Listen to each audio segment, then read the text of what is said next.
Olá, eu sou o Gustavo e esse é o De Olho na Semana. Bora se atualizar e entender as notícias da semana passada para saber o que ficar de olho nesta semana. A primeira notícia, o Banco Central sobe para 8,5% a estimativa da inflação em 2021 e admite oficialmente o estouro da meta. Então a gente está vendo esse crescimento, né, absurdo da inflação, impactando tudo quanto é lugar, e o Banco Central finalmente falou que realmente está mais alto do que eles previam, do que eles esperavam, e naturalmente as medidas da Selic a gente está acompanhando também.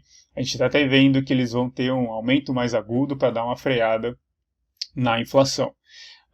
Inclusive, é a notícia da Exame aqui, inflação desorienta mercado e preço do mesmo item chega a variar 500%. Então, aqui vamos supor, um produto que custava R$1 começa a valer R$5. Então, é um absurdo, a gente viu isso em vários produtos e tudo está amarrado no que a gente vem falando semana a semana.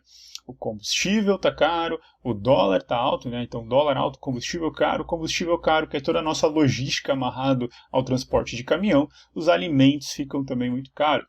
Lembrando também da crise hídrica, então sem chuvas, as safras sofrem e ajuda, contribui para o preço das comidas ficarem caro, das rações, né?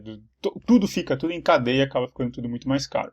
Tanto que uma notícia a gente fez um destaque aqui para falar da cerveja, porque na notícia do G1 aqui, ó, preço da cerveja vai aumentar a partir de outubro no Brasil. Eles falaram até de alguns valores, aumentar próximo até acima de 10%, mas a Ambev já declarou pelo menos que não vai chegar nesse patamar, vai ter o aumento, vai ter a correção por tudo que tem acontecido, mas não nessa magnitude, o que a gente agradece aí para continuar tomando a cervejinha do final de semana. Mas não só de notícia ruim, tem a inflação, pelo menos o IGPM teve uma deflação aqui conforme o G1 de 0,64 em setembro, por mais que ainda acumula um avanço de 24,86% em 12 meses, que é um absurdo. Então, foi até o que assustou na metade do ano, né, com os novos acordos, com contratos de aluguel sendo corrigido pelo IGPM, todo mundo muito assustado. Aqui em São Paulo, algumas imobiliárias foram sensíveis em trocar o índice e tudo mais. Então, inclusive, para quem não sabe, o IGPM foi criado na época da hiperinflação justamente para não ser ele como referência. E hoje o pessoal usa ela para o mercado imobiliário, mas não foi feito para isso, e hoje ela é muito alta, o pessoal tem tentado dar uma fugida. Então, que bom que teve essa notícia aí de deflação, espero que com o aumento da Selic dê uma desacelerada nisso tudo e a gente volte a ter os números mais normais. Falando em inflação, né, e nesse efeito cascata, tem uma notícia aqui da Exame, sem carro zero no mercado, preço de usado sobe até 20% e venda dispara. Então é aquela questão, né, de oferta e demanda, oferta e procura. Então, quando as fábricas ficaram fechadas, os fornecedores fechados, não tem mais produção, né, ou não tinha produção de carros novos, ou com uma produção muito abaixo do que esperado, e aí faz elevar o preço dos usados, foi o que a gente viu aqui nessa notícia. Então é aquele efeito de causa e consequência. A gente parou por causa da pandemia, tudo muito caro, e aí quando volta ainda tem esses problemas, além do aumento do preço, falta de produto e as pessoas recorrem a outro lugar. Claro, eu não podia deixar de falar também do Ibovespa. Vamos lá. Notícia da Infomoney. Ibovespa tem baixa de 6,6% em setembro, né, no mês inteiro. Pior queda mensal desde março de 2020, na época da pandemia. E a pergunta que eles deixam aqui é se vai continuar desse jeito. Uma outra notícia da Infomoney falando ainda do Ibovespa é que ele sexta-feira fechou em alta de 1,7%, voltou aos 112 mil pontos, elevado com a expectativa positiva, né, com relação ao mercado, por conta do remédio contra a Covid e do acordo no Congresso dos Estados Unidos, e isso obviamente acaba derrubando o dólar.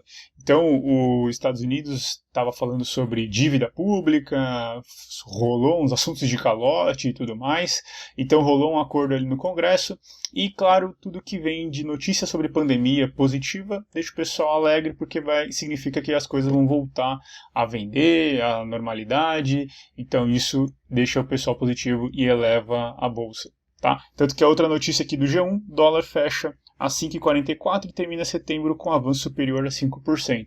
Então ele estava vindo muito alto, essas notícias deram uma derrubada, com expectativa positiva, derruba mais ainda. Então a gente espera que continue desse jeito para que a bolsa, né, continue melhorando e voltando à retomada dela. Uma notícia ruim aqui no G1 sobre a conta de luz. né, corte de luz, corte de energia por falta de pagamento da conta de luz volta a ser permitido a partir de outubro.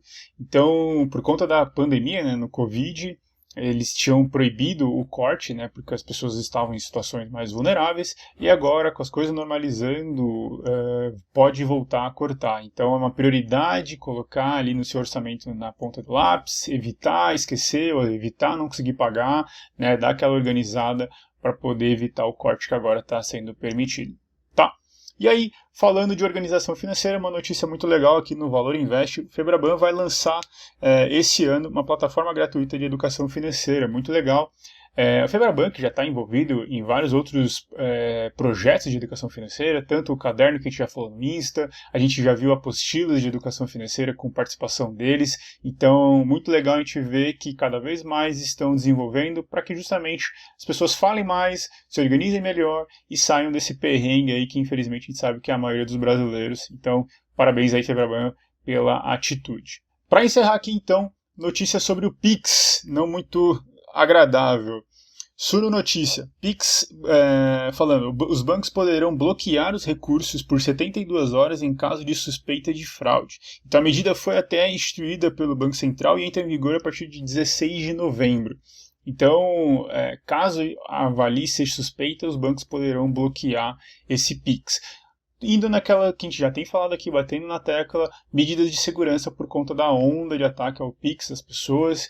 Então, quanto mais segurança, mais transparência, melhor. Então, espero que isso dê aquela minimizada no surto de roubos que estavam rolando com relação ao Pix. Tá? Completando essa daí, uma da Invest.com. Banco Central comunica vazamento de dados cadastrais do Pix no Banese. 395 mil chaves foram afetadas. Para quem não sabe, o Banese é um banco do estado de Sergipe. Inclusive, eles declararam que o vazamento não foram de dados sensíveis, como senha e saldo financeiro. Mas fica a notícia aí para quem é de Sergipe tomar cuidado e ficar atento do que está acontecendo, tá? Então, por isso, de novo, soma lá, né? Se um teve dados vazados, o outro está protegendo. Então, precisa equilibrar. Teve um lançamento de uma tecnologia nova muito boa, as pessoas foram lá e combateram, e aí agora as medidas de segurança para dar uma equilibrada. Espero que no futuro volte a ter uma liberdade maior com o uso dessa ferramenta. Certo? Então essas foram as principais notícias da semana passada para a gente ver o desenrolar durante essa semana. E você, claro, eu vejo na semana que vem.